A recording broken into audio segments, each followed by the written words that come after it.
बिहार चुनाव को लेकर एक बड़ी जानकारी मिल रही है। एनडीए में सीटों का बंटवारा हो गया है।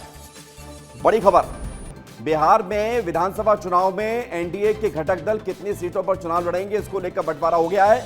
बीजेपी और जेडीयू 101 सीटों पर चुनाव लड़ेगी, यानी 243 सीटों में से 202 सीटों पर जेडीयू और बीजेपी गठबंधन करके चुनाव लड़ेगी।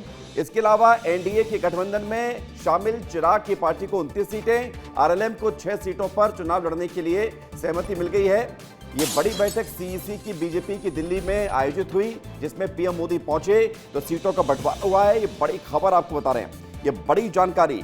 उपेंद्र कुशवाहा की पार्टी को 6 सीटों का यहां पर बड़ी खबर ये मिल रही है कि 6 सीटों की जिम्मेदारी मिली है, 6 सीटें उन्हें दी गई है।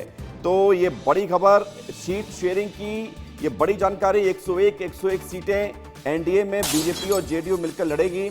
ये शुरुआती अपडेट सामने आ रहा है, लेकिन एचएएम को लेकर अभी कोई खबर नहीं आ रही है, उसको हम आपको बताते हैं। देखिए, ये आप देखिए, एचएएम को 6 सीटें, एचएएम को भी 6 सीटें हैं। बीजेपी को 1, जेडीयू को 101, बीजेपी को 101, एलजेपी आर को यानी कि चिराग पासवान की पार्टी को 29, आरएलएम को 6, एचएएम को 6। एनडीए के सभी दलों के कार्यकर्ता और नेता इसका हर्षपूर्वक स्वागत करते हैं। बिहार है तैयार, फिर से एनडीए सरकार, ये लिखकर बीजेपी की तरफ से ये पोस्ट किया गया है। तो ये बड़ी जानकारी, बड़ी खबर। और एचएएम 6 सीटों पर चुनाव लड़ेगी। हालांकि जीतन राम मांझी 15 सीटें मांग रहे थे, उन्हें 6 सीटें दी गई हैं। उपेंद्र कुशवाहा को 6 सीटें दी गई हैं और नीतीश कुमार की पार्टी और बीजेपी 101 सीटों पर चुनाव लड़ेगी।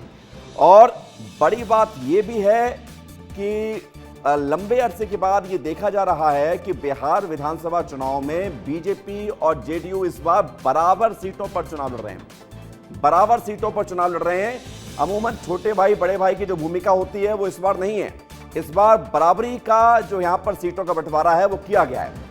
जेडीयू भी 101 सीटों पर और बीजेपी भी 101 सीटों पर चुनाव लड़ेगी। राकेश हमारे साथ जुड़ रहे हैं ज्यादा जानकारी के लिए। राकेश, ये बड़ी खबर, सीटों का बंटवारा, क्या मायने निकाले जाएं इसके? बिल्कुल विवेक, देखिए लगातार मैराथन बैठकें दिल्ली में होती रही। विनोद तावड़े के घर पर भी बैठक हुई और सबसे खास बात जो हम और चिराग पासवान के बीच मतभेद की खबर आ रही थी, वो लगातार बैठक होने के बाद ये शाम में ही सुलझ गया था। इसीलिए जब विनोद तावड़े बैठक में, सीईसी की बैठक में शामिल होने पहुंचे थे, तो उन्होंने इशारा किया था कि सब कुछ ठीक हो गया है, बस अब उम्मीदवारों के चयन पर बातचीत करना है, इसीलिए केंद्रीय चुनाव समिति की बैठक होगी। और देखिए कि इस बार फिर से एक बार 101 सीट पर बीजेपी, 101 सीट पर जेडीयू, हम के खाते में 6 सीट गई है। वहीं उपेंद्र कुशवाहा को भी 6 सीट दिया गया है। लेकिन सबसे बड़ा आंकड़ा जो देखने को मिला है, जो अभी तक कयास लगाया जा रहा था, चिराग पासवान ने कहीं ना कहीं अभी अपनी धमक दिखाई है और उनको 29 सीटें मिली है। अब बैठक अभी शुरू होने जा रही है। एक बार आप मोनू दिखा दीजिए।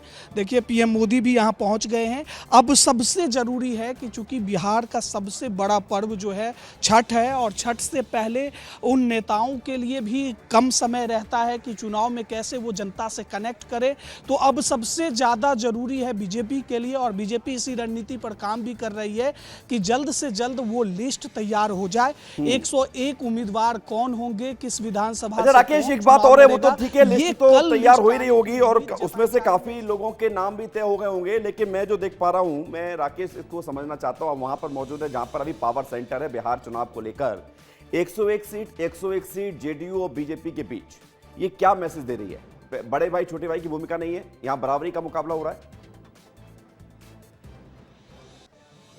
बिल्कुल, देखिए, नीतीश कुमार को आप नगण्य नहीं समझ सकते हैं, और इसीलिए जब एनडीए सीट शेयरिंग के लिए लगातार बैठक हो रही थी, तो जेडीयू के रिप्रेजेंटेटिव यहाँ संजय झा भी मौजूद थे, हर बैठक में नजर आ रहे थे। ये जो कहा जा रहा था कि बीजेपी 1 या 2 सीट ज्यादा लेगी, 2020 में राकेश को अभी कंप्रोमाइज करना पड़ा है। 110 सीटों पर चुनाव लड़ी थी और जेडीयू 115 सीटों पर, लेकिन उस बार बीजेपी छोटे भाई की भूमिका थी। इस बार सब मामला नेक टू नेक है, यानी कि एनडीए में बीजेपी और जेडीयू ने बराबर सीटें अपने पास रखी हैं।